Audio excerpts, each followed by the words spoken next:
ठाकुर जी ने कहा मुख में मिट्टी थी, बोले कैसे? गाल फूला हुआ था। मैया ने कहा तेने माटी खाई? ठाकुर जी ने कहा बोले ये तेरे सखा कह रहे हैं, बदंती तावका हेते, ये तुम्हारे सखा जो हैं, और कुमारास्ते ग्रजोप्ययम, ये तुम्हारे अग्रज जो बलदाऊ हैं, ये भी कह रहे हैं तूने मिट्टी खाई। इतने गवाह हैं और प्रत्यक्ष देखा गाल फूला हुआ था। लेकिन इतने प्रमाण होने के बाद भी भगवान ने क्या उत्तर दिया? महाराज, इतने आत्मविश्वास से अगर कोई झूठ बोल सकता है तो कन्हैया ही बोल सकते हैं, दूसरा कोई नहीं बोल सकता। यद्यपि भगवान हैं, भगवान सत्य स्वरूप हैं, वो जो कहेंगे वही सत्य है, लेकिन लोक दृष्टि से अगर देखो तो इतने आत्मविश्वास के साथ झूठ बोल देना। कन्हैया ने कहा नाहम भक्षितवानंब, हे मैया मैंने मिट्टी नहीं खाई। बोले ये जो कह रहे हैं, बोले सर्वे मिथ्याभिशंसिना, ये सब झूठे हैं। मैया को बड़ा बुरा लगा। मैया ने कहा कन्हैया ये सब झूठे हैं और तू बड़ा सत्यनारायण है। ठाकुर जी ने कहा हाँ मैया मैं ही सत्यनारायण हूं। सत्यनारायण और कौन हो सकता है? भगवान ने कहा नाहम भक्षितवानंब सर्वे मिथ्याभिशंसिनः, ये सब झूठ बोल रहे हैं। मैया ने कहा मैं तेरा मुख देखूंगी। भगवान ने कहा ले देख ले, यदि सत्य गिरस्तर ही समक्षम पश्य मे मुखम,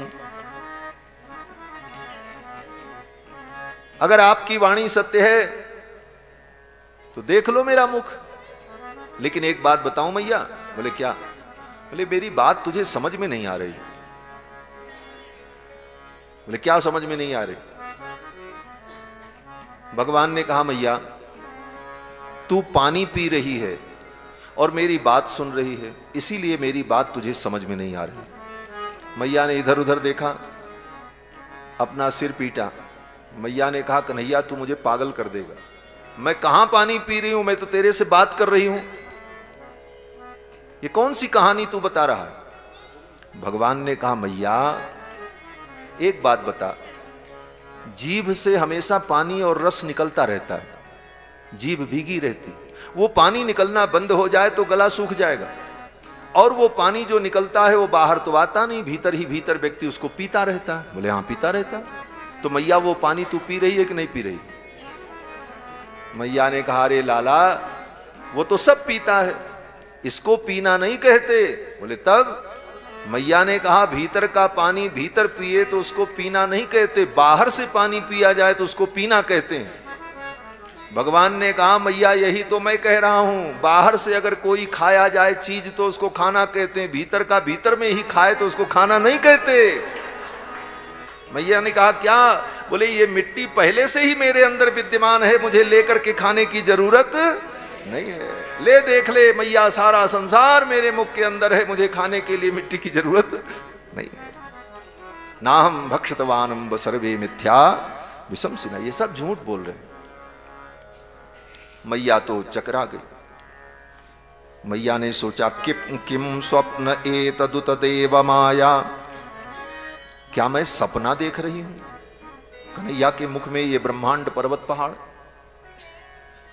उत देव माया, अथवा किसी देवता की ये माया तो नहीं है? किम वा मदीयो बत बुद्धि भेदः, यशोदा सोचने लगी मेरी बुद्धि का भेद तो नहीं है, मेरी बुद्धि का ही तो भ्रम नहीं है। अथो अमुष्यैव ममार्भकस्य यः कश्चन उत्पत्तिक आत्मयोगः, अथवा मेरे इस पुत्र का कोई आत्मयोग तो नहीं है, ये कोई जन्मांतर का योगी तो नहीं है जो अपने योग बल से ये सब कुछ चमत्कार मुझे दिखा रहा हो। लेकिन कभी इसको हम आंख बंद करके नाक दबा करके प्राणायाम करते नहीं देखा। दिन भर चोरी करता है, माखन खाता है, इधर कूदता उधर कूदता, इसको योग करने का मौका कहां मिला? लेकिन ये सब कुछ क्यों है, कैसे है, मैया समझ नहीं पाई। अंत में मैया ने अपने नेत्रों को बंद कर लिया, भगवान ने अपनी लीला को समेट लिया। तो 2 बार भगवान ने अपनी मैया को अपने विराट रूप का दर्शन अपने मुख में कराया। एक बार दूध पीते समय और दोबारा मिट्टी खाने के प्रसंग। और श्री रामावतार में यह लीला एक बार भगवान ने की, अपनी मैया को अपने विराट रूप का दर्शन कराया। रामावतार में एक दिन मैया ने रामलला सरकार को स्नान कराया और स्नान करा करके श्रृंगार करके पालना में पौड़ा दिया। एक बार जननी अनवाए, एक बार जननी अनवाए, कर सिंगार पलना पौड़ाए, कर सिंगार पलना पौड़ाए। निज कुल इष्ट देव भगवाना, निज कुल इष्ट देव भगवाना, पूजा हेतु कीन स्नाना, पूजा हेतु कीन स्नाना, कीन स्नाना, कीन स्नाना। कन्हैया को स्नान करा करके पालना में लेटा दिया और फिर स्वयं स्नान करके भगवान की पूजा करने गए। भगवान ने सोचा मैया को आज मैं तत्वबोध कराऊं। क्या तत्वबोध? भगवान रघुनाथ जी ने सोचा मैया भगवान को मंदिर में विराजमान भगवान को भगवान समझती है और हमको ने भगवान नहीं मानती है, इसीलिए तो मुझे नहलाने के बाद स्वयं जा करके नहा करके कपड़े बदल करके तब भगवान का पूजन करने गई। सबसे बड़ा भगवान तो मैं हूं और मुझ भगवान को छोड़कर मुझे सामान्य बालक समझकर मंदिर में विराजमान जो भगवान हैं उनकी पूजा करने गई। आज मैया को मैं अनुभव करा दूं तेरे मंदिर में जो भगवान हैं वो कोई और नहीं है, मैं ही हूं। यह तत्वबोध कराने के लिए भगवान ने लीला की। और क्या किया? यशोदा मैया कौशल्या जब मंदिर में पूजा करने गई, पूजा किया, भोग लगाया और भोग लगा करके जब तुलसी दल डाला और प्रार्थना की कि त्वदीयम वस्तु गोविंद तुभ्यमेव समर्पये, हे भगवान ये भोग मैं आपको अर्पित कर रही हूं, आप इसे ग्रहण करो। और तुलसी डाल करके जब आंख बंद की, ध्यान किया, तो ध्यान में क्या देखती हैं कौशल्या जी कि रामलला सरकार मंदिर में बैठकर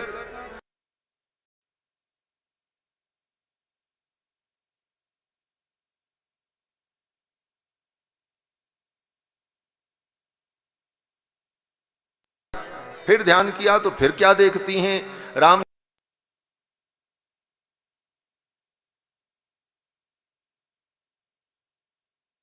ध्यान में देखा था वही सामने देखा, मंदिर में भगवान बैठ करके लड्डू खा रहे थे। मैया तो घबरा गई, मेरा लाला इतना छोटा अभी अपने से अपनी करवट नहीं बदल सकता, तो पालना से चल करके यहां कैसे आएगा?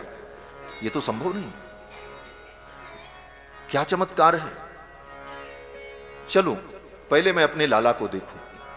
और मैया दौड़ी दौड़ी गई और जाकर के पालना में देखा तो पालना में भगवान श्री रामलला सरकार झूल रहे थे, मुस्कुरा रहे थे, खेल रहे थे। मैया ने कहा मेरा लाला तो पालना में, फिर ये मेरे लाला जैसा दूसरा लाला मंदिर में कहां से आ गया? फिर दौड़ी दौड़ी मंदिर में आई तो मंदिर में भी रामलला सरकार को देखा। यहाँ उहाँ दुई बालक देखा, यहाँ उहाँ दुई बालक देखा, मति भ्रम मोर की आन विशेखा, मति भ्रम मोर की आन विशेखा। देखी राम जननी अकुलानी, देखी राम जननी अकुलानी, प्रभु हंस दीन मधुर मुस्कानी, प्रभु हंस दीन मधुर मुस्कानी, मधुर मुस्कानी, मधुर मुस्कानी। मैया ने देखा यहां भी रामलला, भगवान प्रभु हंस दीन मधुर मुस्कानी। भगवान हंसने लगे मैया को देखकर, मुस्कुराने लगे। देखो भगवान जब हंसते हैं, मुस्कुराते हैं तो भगवान की माया अपना काम शुरू कर देती है। भगवान की जो मुस्कुराहट है उसी का नाम माया है। वेद व्यास जी वर्णन करते हैं, हासम जनोन्माद करी च माया। ये माया क्या है? बोले भगवान की मुस्कुराहट। और जब भगवान मुस्कुराते हैं तो माया अपना काम शुरू कर देती है। माया क्या करती है? बोले भगवान की माया क्या नहीं कर सकती। भगवान की माया का एक नाम है अघटित घटना पटीयसी। ये माया का विशेषण है, अघटित घटना पटीयसी।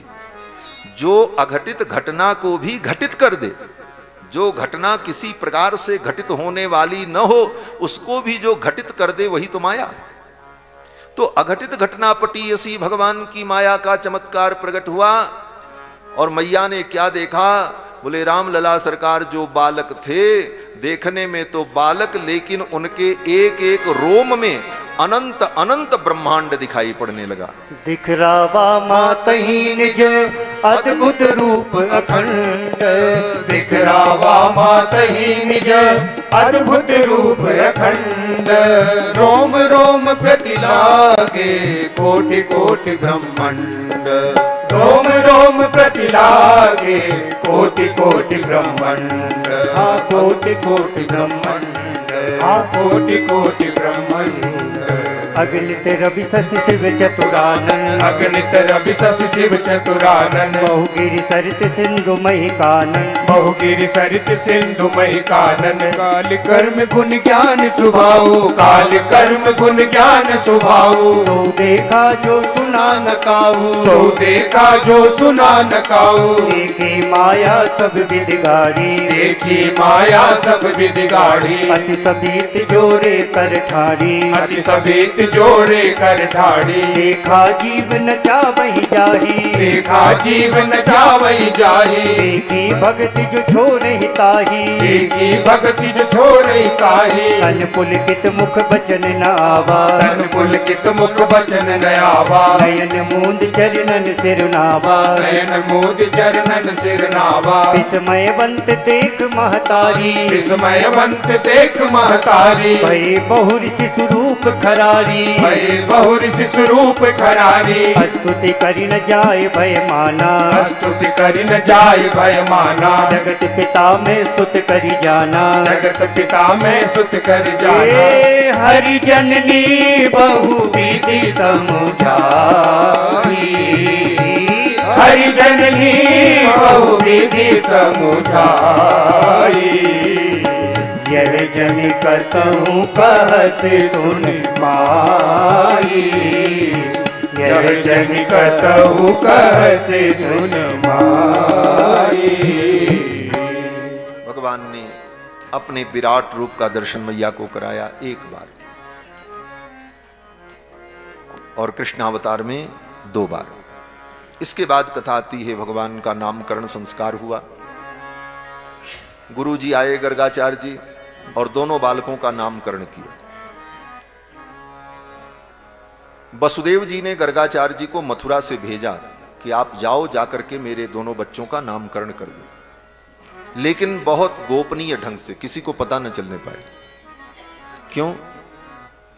बोले गर्गाचार्य जी महाराज यदुकुल के पुरोहित हैं, और यदुकुल के पुरोहित नंद बाबा के घर में पूजा कराने जाएं और उत्सव हो तो कहीं न कहीं कंस को संदेह होगा कि पुरोहित तो उनके थे, उनके यहां क्यों गए थे। आज के जैसा तो था नहीं कि जब चाहो तब पुरोहित बदल लो, पंडित बदल लो, गुरु बदल लो। आजकल तो लोग गुरु भी बदल लेते हैं। हाँ। कितने लोग आते हैं हमारे पास, बोले महाराज हमारे गुरु जी तो अब दुनिया में नहीं रहे, तो अब कोई दूसरा गुरु बना ले। हम कहे ऐसे बनाते रहो। हाँ। क्या करोगे? तो बहुत से लोग ऐसे होते हैं जो गुरु भी बदल लेते हैं। हाँ, ये गुरु ठीक नहीं है, दूसरे गुरु। जो तुम्हारे भाग्य में गुरु मिल गया वही तुम्हारे लिए कल्याणकारक है। जैसे नारी के लिए जो पति उसे प्राप्त हो गया, वो पति अच्छा हो चाहे खराब हो, वही पति है दूसरा। उसी प्रकार एक बार गुरु का वर्ण हो गया तो फिर वही गुरु। गुरु, पुरोहित अपनी जपने की माला, आसन, ग्रंथ ये रोज रोज नहीं बदलना चाहिए। ग्रंथ और माला और आसन तो बदला जा सकता है, लेकिन कब? बोले माला टूट जाए, खो जाए तो फिर दूसरी माला तो लेनी पड़ेगी। आसन फट जाए, टूट जाए तो दूसरा आसन नहीं, तो जब तक वो सुरक्षित है तब तक उसी का उपयोग करना चाहिए। गुरु, गो, पुरोहित, इष्ट, आराध्य ये बदले नहीं जाते। एक बार जो तय कर लिया, जो निर्णय कर लिया, बस उसी मार्ग पर चलते रहना चाहिए। पुरोहित बदले नहीं जाते। वसुदेव जी ने भेजा और कहा महाराज किसी को पता न चले, गोपनीय ढंग से आप पूजा करा करके चले आना। यद्यपि गर्गाचार्य जी नंद बाबा के भी पुरोहित थे। कारण बोले नंद बाबा वसुदेव जी के ही भाई हैं, दोनों के पिता एक हैं, माताएं केवल अलग अलग। बस एक ही पिता के संतान वसुदेव जी भी हैं और नंद बाबा। सूरसेन के पुत्र सूरसेन महाराज की जो पत्नी क्षत्रिया थी, क्षत्रियाणी थी, उन छत्राणी पत्नी से जो उत्पन्न हुए वो वसुदेव जी हैं। और वैश्य कन्या से जो संतान उत्पन्न हुई, क्योंकि उनकी कई पत्नियां थी, उससे नंद बाबा उत्पन्न हुए जो गोप हैं। तो गर्गाचार्य जी को भेजा कि आप जाओ नामकरण करके आओ। गर्गाचार्य जी आए, दोनों बालकों का नामकरण किया। रोहिणी के पुत्र का नाम रखा राम और यशोदा के पुत्र का नाम रखा कृष्ण। बलराम जी का नाम राम है। आख्यास्यते राम इति, राम नाम ही रखा। बलाधिक्यात् बलम विदुः, गर्गाचार्य जी ने कहा यह बालक बड़ा बलवान होगा, इसलिए लोग इसको बल कहेंगे, बलदेव कहेंगे। और कुछ लोग बल और राम दोनों मिला करके कहेंगे, बलराम कहेंगे। लेकिन पहला मुख्य नाम जो रखा वो क्या था? राम। आख्यास्यते राम इति। और ये राम नाम बड़ा अद्भुत नाम है भगवान का। 3 अवतारों में भगवान का नाम राम है। एक राम कौन? जमदग्नि नंदन राम, उनका भी नाम राम है। और दूसरे दशरथ नंदन राम, और तीसरे रोहिणी नंदन राम। अब 3 राम में अंतर कैसे समझें? बोले तो 2 राम में विशेषण लगा दिया। क्या विशेषण लगा दिया? बोले एक राम के नाम के आगे परशु लगा दिया, परशुराम। और दूसरे जो राम हैं उनके नाम के आगे बल लगा दिया, बलराम। और जो केवल राम बचा वो कौन? हमारे दशरथ नंदन राम, अयोध्या के राम। लेकिन नाम तीनों का राम है। और भगवान का कृष्ण नाम गर्गाचार्य जी ने नामकरण किया। नामकरण करने के बाद चलते चलते गर्गाचार्य जी ने नंद बाबा से धीरे से कान में कहा, बाबा एक बात हम बता के जा रहे हैं, इस बात पर आप विचार करना और ध्यान रखना, इस बात को कभी भूलना नहीं। बोले क्या? गर्गाचार्य जी ने कहा आपका ये जो बालक है ना, ये साधारण नहीं है, ये भगवान नारायण के समान है। तस्मान नंदात्मजोयम ते, तस्मान नंदात्मजोयम ते नारायण समो गुणई ही। ये आपका बालक भगवान नारायण के समान है और इसके द्वारा बड़े बड़े कार्य होंगे, अद्भुत अद्भुत कार्य इसके द्वारा होगा। इसलिए हे नंद बाबा, आप इसके चरित्र को देखकर और इसके प्रभाव को देख करके विचलित मत होना। ये बालक साधारण बालक नहीं, नारायण समो गुणई है। ये नारायण के समान गुण वाला होगा। नारायण के समान गुण वाला कौन होता है? तो कहते हैं नारायण के समान गुण वाला कोई और नहीं होता, नारायण ही होते हैं। नारायण के समान कौन हो सकता है? भगवान के समान भगवान ही होते हैं। न तत्समोभ्यधिकश्च दृश्यते, भगवान के समान कोई नहीं हो सकता, भगवान से अधिक कोई नहीं हो सकता। और यह बड़ा भारी अपराध माना गया हमारे यहां। भगवान से बड़ा किसी को माने कि ये देवता भगवान से बड़े हैं, बोले वो व्यक्ति पापी है। त्रिक समधिकता तुल्य तरिकम त्रयाणाम, त्रिक समधिकता, इन तीनों त्रिदेवों में भगवान को छोड़कर किसी को बड़ा और श्रेष्ठ माने तो कहते हैं यह अपराध है। तीनों को समान माने, बोले यह भी अपराध है। त्रिक समधिकता तुल्य त्रैकम त्रयाणाम, और उनमें उनकी तुलना, वो भी अपराध है। भगवान भगवान है, श्री हरि के समान कोई नहीं। भगवान के समान तो भगवान ही हो सकते हैं। इस तरह से गर्गाचार्य जी ने रहस्यमय ढंग से नंद बाबा को समझा दिया। गर्गाचार्य जी विदा हो गए। भगवान श्री कृष्ण धीरे धीरे बड़े हुए।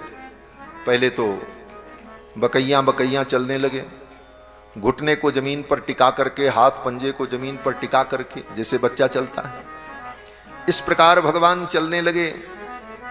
जानुभ्याम सह पाणिभ्याम रिंग माणव, घुटना और हाथ के पंजों को टिकाकर चलना सीख गए।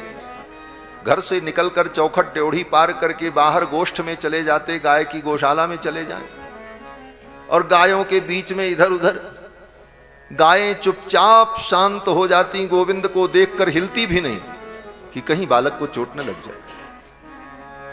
मच्छर दंश उन गायों को काटते, लेकिन अपने मच्छर को भगाने के लिए पूंछ भी नहीं हिलाती कि कहीं कन्हैया को लग न जाए।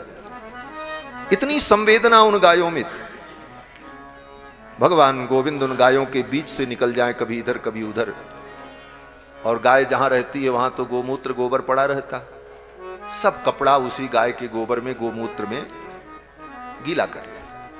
मैया ने देखा, दौड़ी दौड़ी गई और जाकर के कन्हैया को उठाया और लेकर के आई, स्नान कराया, कपड़े बदले, और ज्यों ही स्नान करा करके कपड़ा बदल करके बैठाया और थोड़ी असावधान हुई, तब तक कन्हैया फिर सरक करके वहीं गायों के बीच में चले गए। फिर सारे कपड़े गंदे हो गए। मैया को बड़ा रोष आया, कन्हैया को पकड़ करके लाई और डांटने लगे।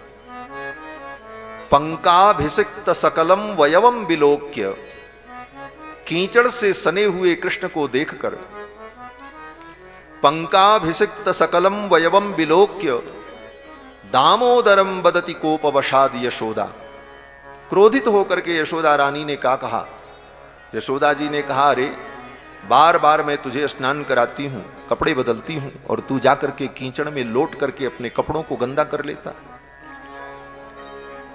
लगता है तू पिछले जन्म का सूअर है। ऐसे ही डांटा मैया। त्वम सुकरोसी गत जन्मनि पूतना रे, अय पूतना के शत्रु, तू पिछले जन्म का सूअर है क्या? मिट्टी में लौटने की तेरी आदत पड़ गई। भगवान मैया के मुख को देखकर मुस्कुराने लगे। भगवान ने सोचा मैया कैसे जान गई कि मैंने सूकर अवतार धारण किया था। भगवान सूकर भी बने थे, बराह अवतार धारण किया। भगवान ने सोचा मैया कैसे जान गई कि मैंने बराह अवतार धारण किया था। इत्युक्त सस्मित मुखावतुनो मुरारी ही, भगवान के ऐसे मुखारविंद का चिंतन करो, भगवान मुरारी तुम्हारी रक्षा करे। ये भक्तों ने प्रार्थना की। भगवान की इन ललित लीलाओं का चिंतन करना ही भक्ति रस है।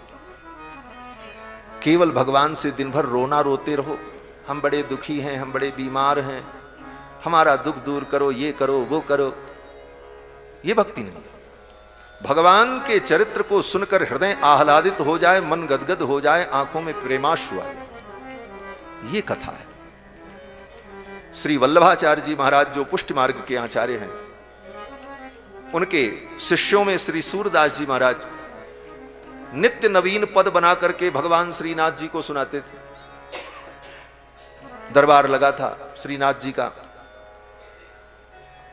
सूरदास जी से कहा पद सुनाओ भगवान के लिए, तो सूरदास जी सुनाने लगे कि मौसम कौन कुटिल खल कामी, जेहि तन दियो ताहि बिसरायो, ऐसो नमक हरामी।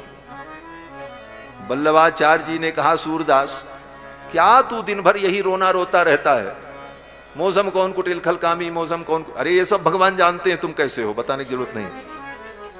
कुछ भगवान की लीलाओं का गान करो, भगवान की कुछ मधुर लीलाओं का गान करो, जिसमें भगवान का मधुर चरित्र हो, रसमय चरित्र हो। गुरुजी ने रोक दिया मानो। कहते हैं श्री वल्लभाचार्य जी ने कहा, ये दिन भर भगवान के सामने अपना दुखड़ा रोना, ये कौन सी भक्ति? भगवान का मुखमंडल कैसा है इसका वर्णन करो, भगवान की अलकावली कैसी है इसका वर्णन करो, भगवान की वाणी कितनी मधुर है इसका वर्णन करो, भगवान कितने मनोहर हैं इसका वर्णन करो, उनकी चित्तचोरन छवि का वर्णन करो, जिस छवि को देख करके वो चित्त को चुरा लेते हैं, भक्तों के मन का हरण कर लेते हैं, ऐसी छवि का वर्णन करो। तब श्री सूरदास जी महाराज ने आंख बंद किया, गुरु की कृपा हो गई। गुरु की कृपा के बिना ऐसे रस का हृदय में संचार नहीं हो सकता। वल्लभाचार्य जी की कृपा हो गई। फिर तो सूरदास जी ने आंख बंद करके जब ध्यान किया तो भगवान का सब चरित्र दिख गया। और क्या चरित्र दिखा? बोले रात्रि में भगवान ने जो चरित्र किया था वृंदावन में, निकुंज में उन्होंने जो लीला की, उस लीला का दिव्य दर्शन हुआ। और फिर अपने पदों में सूरदास जी ने गाया। क्या गाया? बोले सूरदास देखे सोई गावे ऐसी बान परी। जो देखा वही गाया। और क्या देखा? बोले लीला वृंदावन के निकुंज में हुई। क्या लीला? बोले भगवान श्याम सुंदर राधा रानी के साथ लीला कर रहे थे। उस लीला में भगवान श्याम सुंदर राधा रानी के मुखमंडल को देखने के लिए लालायित हो रहे थे। रात में भगवान श्याम सुंदर राधा रानी का मुख देखने चले तो राधा रानी ने अपना मुख उधर कर लिया। फिर भगवान श्याम सुंदर राधा रानी का मुख कमल देखने लगे। राधा रानी ने भगवान श्याम सुंदर के हाथ से उस मणि को छीना और उठा करके अपने मुख में रख लिया। भक्षत देर करी नहीं भामिनी। राधा रानी ने उस मणि को उठा करके मुख में रख लिया। फिर अंधेरा हो गया। भगवान श्याम सुंदर ने सोचा अब मैं क्या करूं, इनके मुख का कैसे दर्शन करूं। तब भगवान श्याम सुंदर ने अपने चरणों के अंगूठे से धरती को दबाया। मसक्यो भूमि कमठ अकुलान्यो। भगवान ने जब धरती को दबाया तो धरती दबी तो कच्छप दबा। जब कच्छप दबा तो नीचे शेष जी के सिर पर भार पड़ा। और शेष जी के सिर पर जब भार पड़ा तो भगवान शेष जान गए भगवान को लीला करनी है। तुरंत शेष जी की जो मणियां थी वो मणियां प्रकट हो गई। महाराज शेष जी की जो मणि है उनके मस्तक में फण में वो मणियां प्रकट हो गई। 1000 मणि महाराज चारों तरफ। और उस मणि के प्रकाश में राधा रानी का जब दर्शन किया, अब राधा जी क्या करें। फिर तो राधा रानी ने क्या किया, श्याम सुंदर को कस करके पकड़ लिया और अपने मुख को उनकी छाती पर रख करके छिपा लिया। हम मुख नहीं देखने देंगे। ऐसी मधुर लीला का वर्णन सूरदास जी ने किया। तो दिन भर ठाकुर जी के सामने रोते रहो, हम बीमार हैं, हम मर रहे हैं, ऐसी भक्ति किसका। भगवान की ललित लीलाओं का रस आनंद हृदय में बढ़े, ये भक्ति है। श्री भगवान श्याम सुंदर और बड़े हुए, अब माखन चोरी करने लगे। भगवान की माखन चोरी लीला बड़ी प्रसिद्ध है। ब्रजे वसंतम नवनीत चौरम गोपांगना नाम च दुकूल चौरम। गा लो थोड़ा इसको।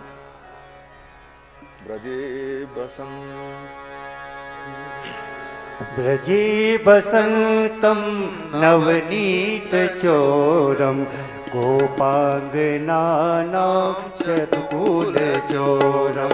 ब्रजे बसंतम नवनीत चोरम गोपांगनानां चतुकूल चोरम। अनेक जन्मार्जित पाप चोरम चौराग्रगण्यं पुरुषं नमामि। अनेक जन्मार्जित पाप चोरम चौराग्रगण्यं पुरुषं नमामि। चौराग्रगण्यं पुरुषं नमामि। जगे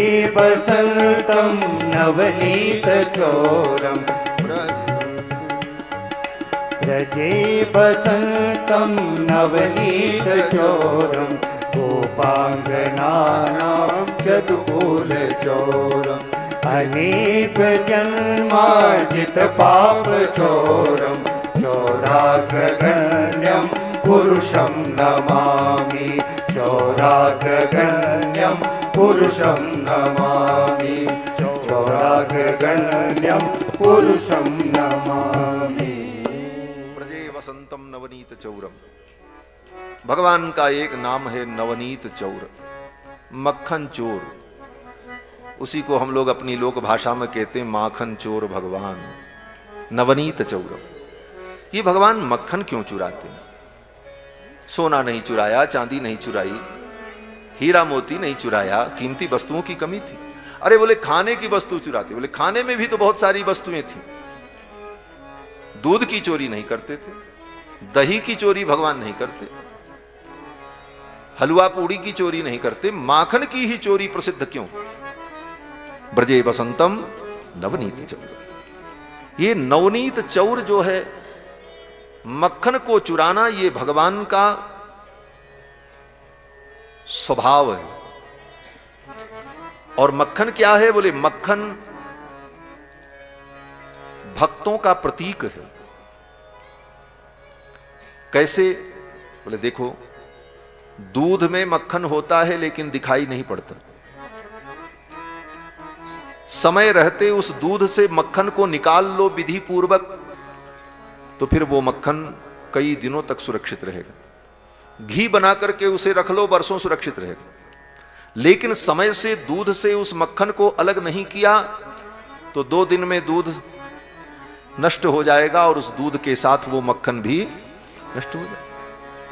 लेकिन उस दूध से मक्खन को निकाल लें तो फिर उसके नष्ट होने की संभावना समाप्त हो जाती। दूध में मक्खन है और दूध ले जा करके, 1 कुंटल दूध ले जा करके अलकनंदा में गिरा दो, फिर ढूंढो मक्खन कहां गया, कहीं नहीं मिलेगा।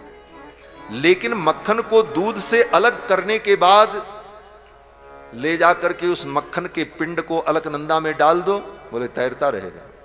यहां डालो वहां निकाल लो, वो नष्ट नहीं होगा। तो निकालें कैसे? बोले उस दूध को पहले जमाओ, फिर मथो, फिर उससे वो तत्व ऊपर निकल करके आएगा। यही भक्त का स्वरूप है। इस शरीर के अंदर आत्मा है लेकिन आत्मा दिखाई नहीं पड़ती, आत्मा ही वो मक्खन है।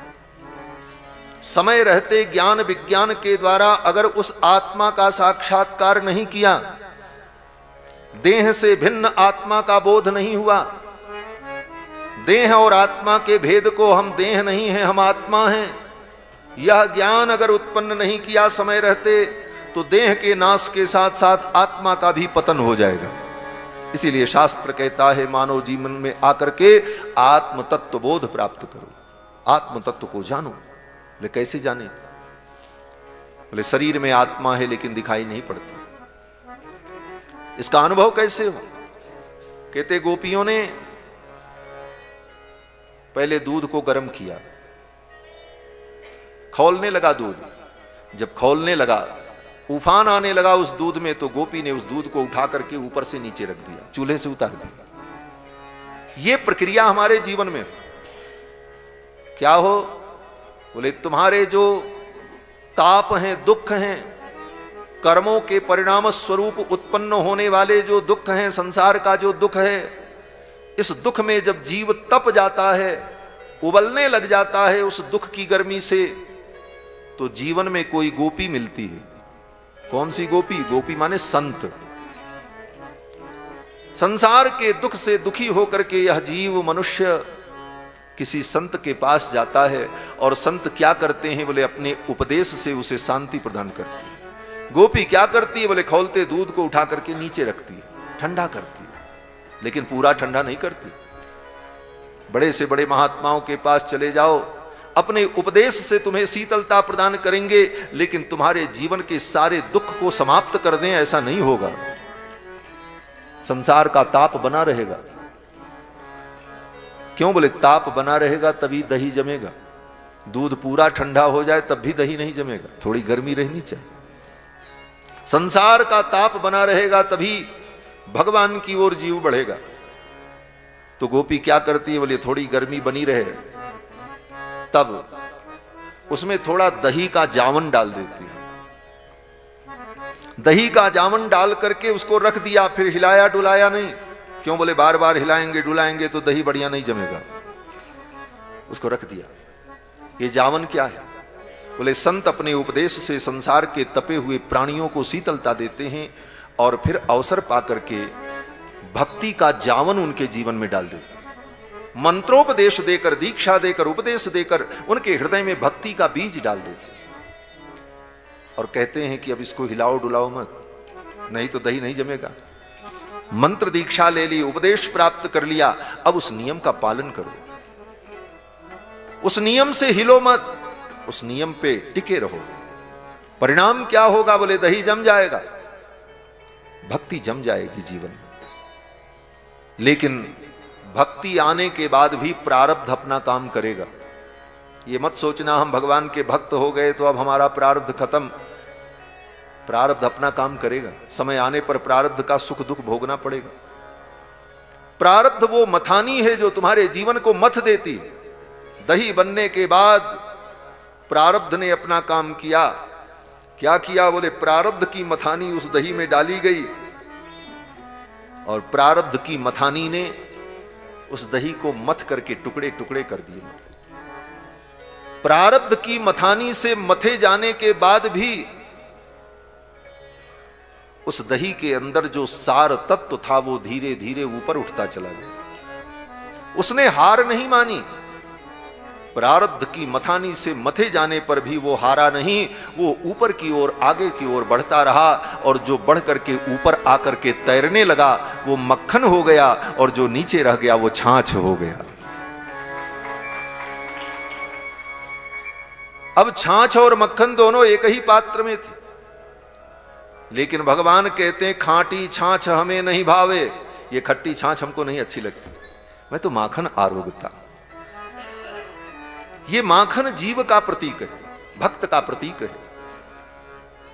भक्ति से परिपूर्ण, तत्वबोध से परिपूर्ण जो आत्मा है वही मक्खन है, वही नवनीत है और वो भगवान को अत्यंत प्रिय है। ऐसे भक्तों को भगवान क्या करते हैं, बोले ऐसे भक्तों को भगवान लेकर के अपने हृदय में रख लेते हैं। खाने का मतलब यही है, उस मक्खन को खाया और अपने हृदय में रख लिया। ये माखन चोरी लीला बड़ी आध्यात्मिक और दार्शनिक लीला। लोगों ने कहा महाराज जो ऊपर आ गया वो तो मक्खन हो गया और जो ऊपर नहीं आ पाया बोले वो छाछ हो गया, खट्टा हो गया, बेकार हो गया। बोले अब उसका क्या होगा, उसका अब कल्याण नहीं होगा। बोले उसका भी कल्याण होगा। इस भक्ति के मार्ग में जो आगे बढ़ करके भगवान के लिए परम प्रिय नवनीत बन गया वो तो भगवान को प्राप्त हो जाएगा, लेकिन जो हार गया, जो बैठ गया, जो छाछ बन गया, खट्टा हो गया, उसका भी कल्याण होगा। कैसे होगा, बोले कोई संत की कृपा हो जाए, किसी संत की कृपा हो जाए, संत उसके जीवन में सुगंधी पैदा कर दें तो उसका भी कल्याण हो जाए।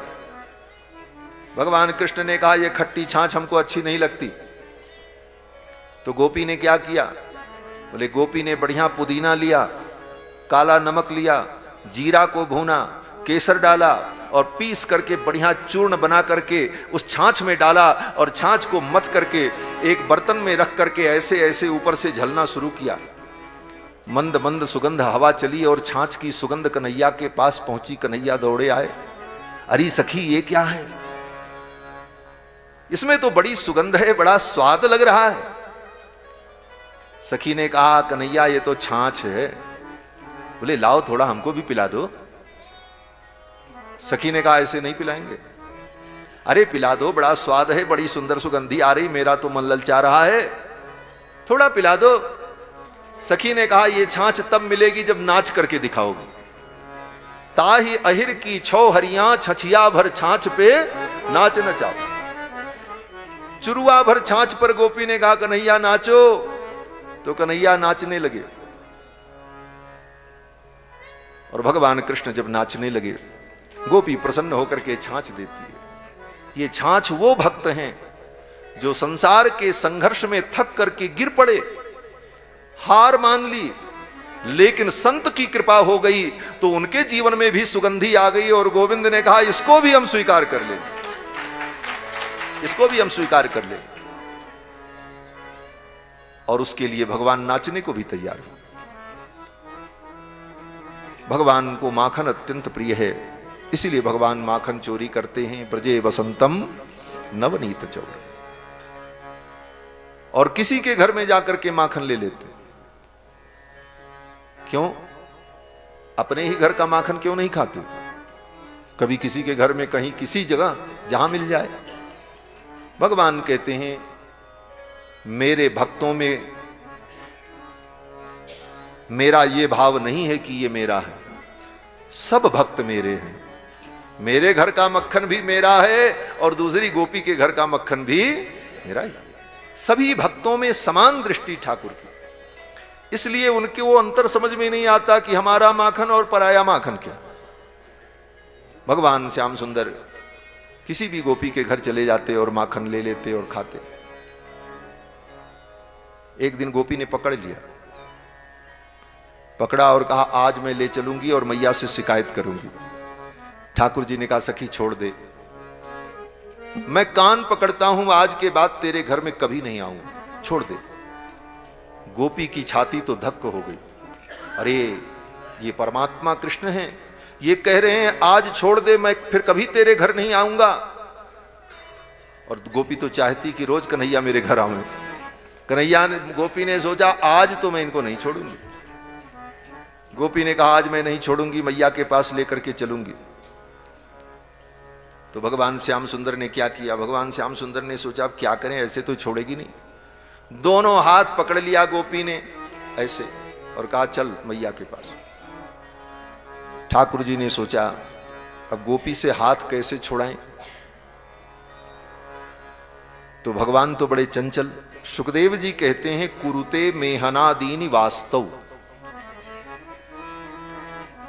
गोपी ने जब हाथ पकड़ रखा था तो भगवान का मुख गोपी की तरफ था और कन्हैया तो नीचे काछनी भी नहीं पहने थे।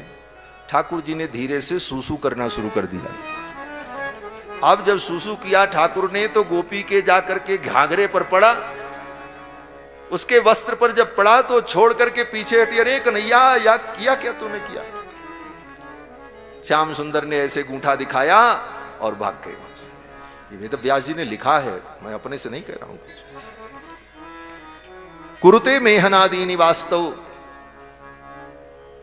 इस प्रकार भगवान भाग गए, बच करके निकल गए। एक दिन सखी ने फिर पकड़ लिया, किसी ने पकड़ लिया और ले चली। बोले चल आज मैया से शिकायत करूंगी कि तेरा लाला माखन चोरी करता है। भगवान का हाथ पकड़ा और लेकर के चली। ब्रज की गोपी इतना बड़ा घूंघट करती हैं आज भी। अब वो गोपी जब हाथ पकड़ करके चली तो उसे तो अगल बगल दिख नहीं रहा था, इतना बड़ा घूंघट था। श्याम सुंदर का हाथ पकड़े जा रही थी, तब तक उस गोपी का जो बेटा था मनसुखा, पीछे से वो दबे पांव आया और उसने आकर के कहा कन्हैया ये मेरी मैया तुझे कहां ले जा रही है? भगवान ने धीरे से मनसुखा के कान में कहा आज फला गोपी के घर भंडारा है। जाना तो तुझे था, तो तू था नहीं घर में, तू कहीं खेल रहा था। तो तेरी मैया ने कहा कन्हैया तू चल मेरे साथ। मनसुखा ने धीरे से ठाकुर जी के कान में कहा दारी के मेरे हिस्से का भंडारा तू खाएगा? मैं जाऊंगा। भगवान ने कहा सच में तू जाएगा? बोले हाँ। तो ठीक है तू चुप रहा, मैं व्यवस्था करता हूं। बोले क्या व्यवस्था? भगवान ने मनसुखा का हाथ पकड़ा और भगवान का हाथ गोपी पकड़े हुए थे, तीनों चल रहे थे। थोड़ी दूर जाने के बाद भगवान ने धीरे से कहा अरे सखी इतने देर से मेरे हाथ को, मेरी कलाई को तू पकड़ रखी है, मेरी कलाई दुखने लगी, इस हाथ को छोड़ करके दूसरा हाथ पकड़ ले। सखी ने कहा तुम बड़े चंचल हो, भाग जाओगे, मैं जानती हूं। भगवान श्याम सुंदर ने कहा ये दूसरा हाथ पकड़ ले तब इसको छोड़ना। सखी ने कहा हाँ ठीक है। और दूसरा हाथ पकड़ने की जगह पर भगवान ने उसी के बेटे का हाथ पकड़ा दिया। और घूंघट इतना बड़ा था वो देख नहीं पाई, और भगवान ने अपना दोनों हाथ छुड़ाया और हाथ झाड़ कर भगे। दूसरे रास्ते से जाकर के अपने घर में पीछे के दरवाजे से जाकर के खिड़क में पलंग पर लेटकर अपने पीतांबर को तान लिया और खर्राटे लेने लगे। सखी पहुंची, द्वार पर पहुंचते ही उसने सखी ने कहा, अरे यशोदा रानी बाहर आओ। बोले क्या हुआ? बोले देखो तुम्हारा लाला चोरी करता है और आज मैं इसे रंगे हाथ पकड़ करके लाई हूं। मैया यशोदा ने भीतर से ही कहा, अरे सखी तू बावरी हो गई है, चली जा, मेरा लाला तो घर में सो रहा है। उस सखी ने कहा, नहीं नहीं आओ देखो मैं पकड़ करके लाई हूं। बार बार जब वो बोली तो यशोदा रानी ने कहा, चलो देख ही लेते हैं। जब यशोदा रानी बाहर आई तो देखा उसी का छोरा था, उसी का हाथ पकड़े थे। मैया यशोदा ने कहा, अरे सखी तू कितनी बावरी हो गई है, जरा अपना घूंघट उठा करके तो देख तेरा छोरा है कि मेरा छोरा है। सखी ने जब घूंघट उठाया तो देखा उसी का बेटा मनसुखा। एक थप्पड़ मारा, बोले बदमाश तू कहां से आ गया? बेचारा गया था भंडारा खाने के लिए, भंडारा तो मिला नहीं, थप्पड़ ऊपर से मिला। अब वो गोपी बड़बड़ाती हुई तैश में चली, आज तो कृष्ण बच गए, अगर दोबारा पकड़ पाई तो मैं छोड़ूंगी नहीं, क्योंकि उसको ठाकुर जी ने धोखा दे दिया। जब चली गोपी तनमन तनमन करती हुई अपने घर की ओर जा रही थी, तब तक भगवान ने क्या किया? बोले पीछे के दरवाजे से फिर निकल करके भाग करके आगे रास्ते में एक कदम्ब वृक्ष के नीचे मुस्कुराते हुए खड़े हो गए। गोपी उस रास्ते से अपना बड़बड़ाती हुई जा रही थी, अब पकड़ूंगी तो नहीं छोड़ूंगी, ये करूंगी वो करूंगी। जब नजदीक आई तब भगवान ने कहा, अरे सखी क्या हाल चाल है? सखी ने देखा, अरे ये तो श्याम सुंदर। सखी ने कहा, क्या हाल चाल है?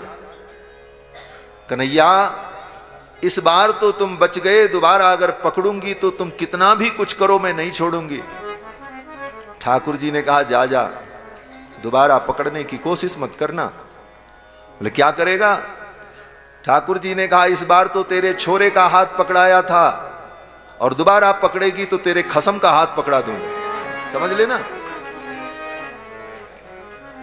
सखी वहां से चल पड़ी क्रोध में। भगवान श्याम सुंदर फिर सखाओं के साथ जाकर के क्रीड़ा करने लगे। भगवान की ये सब दिव्य मधुर लीलाएं हैं जो हमारे चित्त को आनंद प्रदान करती हैं, और हमारा चित्त इन लीलाओं का जब स्मरण करता है तो गोविंद हृदय में आकर के विराजमान हो जाता है। इन कथाओं का स्मरण चिंतन ही वस्तुतः भगवान का भजन है। इस बहाने भगवान का जो स्मरण होता है वही कल्याण का हेतु है। यस्य स्मरण मात्रेण जन्म संसार बंधनात् विमुच्यते नमस्तस्मै विष्णवे प्रभु विष्णवे। भगवान की माखन चोरी लीला बड़ी प्रसिद्ध है। इसके बाद भगवान ने यमलार्जुन का उद्धार किया। मैया ने एक दिन भगवान को उलूखल में बांध दिया। दही की मटकी फोड़ दी थी भगवान ने। मैया को क्रोध आ गया और मैया ने भगवान को बांध दिया उलूखल से। घर का काम करने लगे। सखा आए, बोले कन्हैया खेलने चलो। भगवान ने कहा कैसे चले, मैया ने बांधा है। सखाओं ने कहा हम खोल दें। ठाकुर जी ने कहा छूना मत, मैया बांधी है तो मैया ही खोलेगी। ये भी भगवान की बड़ी अद्भुत लीला है। भगवान कहते हैं कोई भक्त अगर मुझे अपने बंधन में बांध ले तो मैं चाह करके भी उस बंधन को खोल करके जा नहीं सकता। मैया ने कमर में रस्सी बांधी थी, हाथ नहीं बांधा था। भगवान चाहते तो अपने हाथ से ही अपनी रस्सी खोल लेते, लेकिन बंधे खड़े थे। सखा आए, बोले चलो खेलने। भगवान ने कहा चलो। ऐसे ही चल पड़े। भगवान चले तो उलूखल भी पीछे पीछे ढरकने लगा, रस्सी में बंधा था। नंद बाबा के द्वार पर अर्जुन के जुड़वा वृक्ष थे। दोनों की जड़ एक जगह थी, तने अलग अलग थे। दोनों के बीच से भगवान पार हो गए। अब रास्ता तो इधर से भी जाने का था, लेकिन कन्हैया की चंचलता, कुछ उटपटांग काम करेंगे तभी तो कुछ नई लीला होगी। वो वृक्ष जो थे उन दोनों के बीच से भगवान पार हुए और भगवान तो पार हो गए। उलूखल अटक गया आड़ा होकर के। उलूखल बड़ा था और वृक्ष के बीच में जगह इतनी थी नहीं कि उलूखल पार हो जाए। व्यक्ति पार हो सकता था टेढ़ा होकर के। भगवान पार हो गए, उलूखल अटक गया। जब खींचा तो निकला नहीं। सखाओं ने कहा चलो, कन्हैया ने कहा कैसे चलें, ये उलूखल तो अटक गया। सखाओं ने कहा जोर लगा के खींचो। कन्हैया ने और जोर लगा के खींचा। अब चाहते तो उल्टा लौट आते, निकल जाते, लेकिन अब बच्चों को मजा आने लगा, ये नया खेल शुरू हो गया। मजा ही तो लेना, जिसमें मजा आए वही खेल। सखाओं को ये खेल बड़ा अच्छा लगा। सखाओं ने आकर के कन्हैया के सामने खड़े होकर के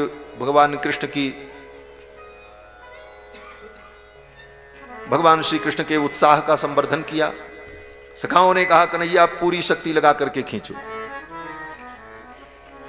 भगवान श्याम सुंदर ने जोर से खींचा, उलूखल नहीं निकला। तब तक श्री